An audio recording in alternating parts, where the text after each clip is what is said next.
after close, and I want to help you with the stress thing. Maybe you've already sort of solved it, but maybe some people can find some value in this. So after I dealt with the demonic thing, closed the door, and went on the attack as well for the person that was doing it. So I'm sure they're in a world of hell right now. So you don't take revenge; you leave revenge to God. Yeah. You know, what does God say? Vengeance is mine; I will repay. I said, God, keep your word. Vengeance is yours, repay. I won't take up vengeance. This is on you. So I'd imagine the person's in a world of pain. Hopefully that leads them back to God. But regardless, I started getting sick from other things. The tonsillitis never came back. But other things came up. God's like, all right, now you've got to deal with the stress. That's why I mention it. Because the stress, it's been a crazy few years. I've fought like 8 elections in 4 years. Wow. And it's just nonstop with everything, like 7 podcasts last week. And the stress thing kept coming up, and I was getting sick as a result, stretched too thin. And I realized God's trying to tell me, now you got to deal with this. You need to find equilibrium in your life. You need to find a way that you can do it sustainably in every kind of way. And I realized the root cause of a lot of back pain, other pains. Like, I'm a young guy. Why am I getting these weird pains? Stress related. Yeah, and I was right. like, okay. Had to deal with that. Still trying to obviously make that work, but it's been way better in the last probably. I really, at the start of this year, I was like, got to do it. It's got to be done. Yeah. Are you still sort of, have you sort of found that equilibrium with the stress? It's weird because I'm sure you're the same, right? It's like, I love what I do so much. It brings me so much joy. It's like, all I want to do is think about it. I want to think about making videos on how to help the world move forward, how to plant seeds in all my content. You know what it's like. Yeah.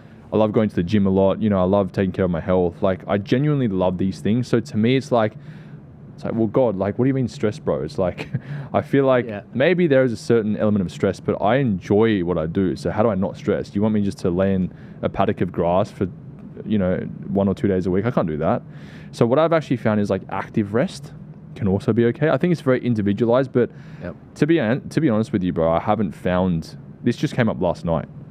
And I think what God's trying to reveal to me is that during the last couple of years of these health issues happening, I didn't ever like take my foot off the pedal. I went harder. Bro, travel destroys your health. Me too. Oh my gosh. Yeah, I got sick as soon as I got back from Washington. It was exactly America, same as me. Yeah, every time. But it's a grueling flight, 6 hours and then 15. Yeah, but you don't know how taxing it is on the body. It's just so incredibly taxing being in a ball of like electromagnetic frequency for 24 hours sometimes, So I didn't realize that. So after America, like you, late last year, I got so incredibly sick. Almost died. Haven't sort of revealed to people what happened. Yeah. But yeah, it was really bad, bro. And I shouldn't be having these things at my age either. So yeah, I think that, God's trying to reveal to me, like, I actually don't have the answer. I don't have the answer, but I think we're working on it. We're working on it. I just think, like, stop working when your body's telling you no. That's a big one. You talked about active rest. So one of my mates said this to me. He said, I go to it. He's a very high functioning male guy, makes like almost 300K a year. And he does very well for himself, very high functioning. I won't say his profession, but he was telling me, I see a therapist and it helps me work through certain things going on in his brain and whatever. And because he works very hard. And he said, my therapist actually prescribed to me, and it's not one of those modern therapists. Oh, I was going to say. No. She said, no, something that I prescribed and it really helped was they said, you need to be doing more gaming. Oh. Now, gaming gets a bad rap. Yeah. And I understand why, because we all see the extreme elements of it. But it's actually quite therapeutic for men. And the reason why, what his therapist was explaining to him was, at the end of the day, the reason why, because he was struggling to sleep at night, he was just in bed and he was just like, couldn't stop thinking, almost like an OCD thing. And I suffered this as well, so I did what he said.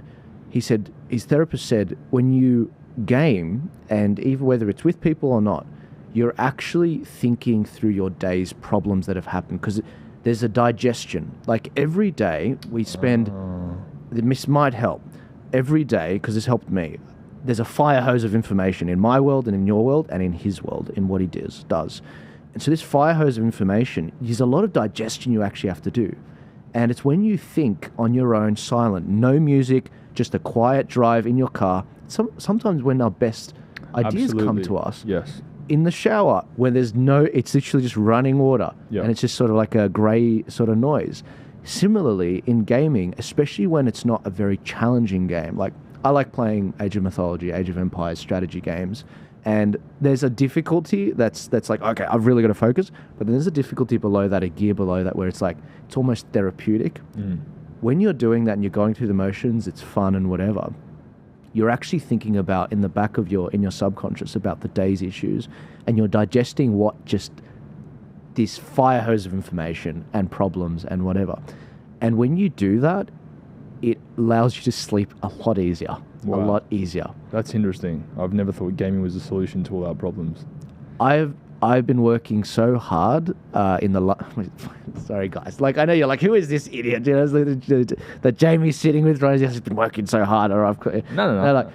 Like, everyone, every man, every woman needs to find what that is. For me, when I'm under a lot of stress with these things, I've found by, as you said, being intentional with taking that time out and gaming, even if it's with your mates at night and it's a very low sort of level game, slower gear, it allows you to digest those things. And I've found that I've not only been getting more out of my work, more productive, but in every kind of way. And I don't feel like I'm burning the candle at both ends.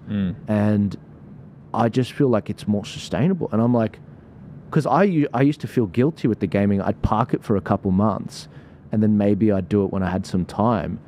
But then I realized, no, you want something that's sustainable 100% of the year. So that even if it's just an hour or whatever at the end of the day. Right. Now, I don't know what that is. Some people might be painting, some people might be playing their musical instrument, but I'm the same. I love what I do. I love politics. I could talk about it all the time.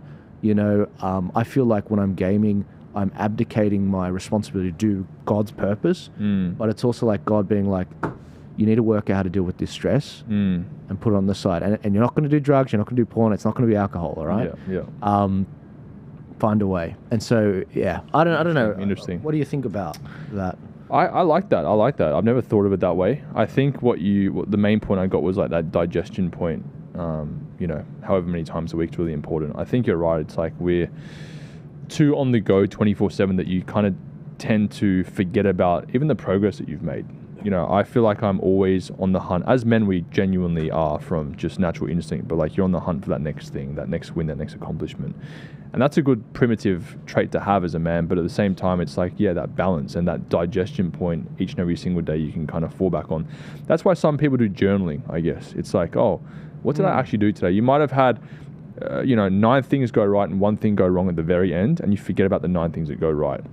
For me, what I've found peace in, and just because I'm really like routine focused and regimented, I feel like rest, I don't know, in my mind, rest to me, it's like just like become a couch potato, watch some TV and just eat whatever you want. For me, I actually find that extremely stressful because I'm very very on point with like my diet, fitness, and if I do something that gets me out of rhythm, I hate myself. So for me, what I've found is, bro, I go do the Bay Run like twice a week, just walk, no music, no nothing, just think. Wow. I feel like for me that's really good because number 1, it's like healthy. Number 2, I try and get 15,000 steps a day, so that's contributing. And 3, it's like, I don't know, it's like a nice area where, yeah, a lot of heads around for sure, but at the same time, it's like, I feel like I'm at peace. Yeah. I would say that even serving at church for me is something where I find fulfillment. I don't know about peace though, but I find fulfillment in serving at church. But it's a good question, man. It's a good question. I think I've got to find that definitely. And I think the main thing for me is like when I'm not feeling good, like physically, it's like, oh, I could still maybe do like 75% of a gym session. I'll just do that, you know. But that might not be good for me. It might be like pushing my body too hard. I don't know the answer, but it's good to ponder on.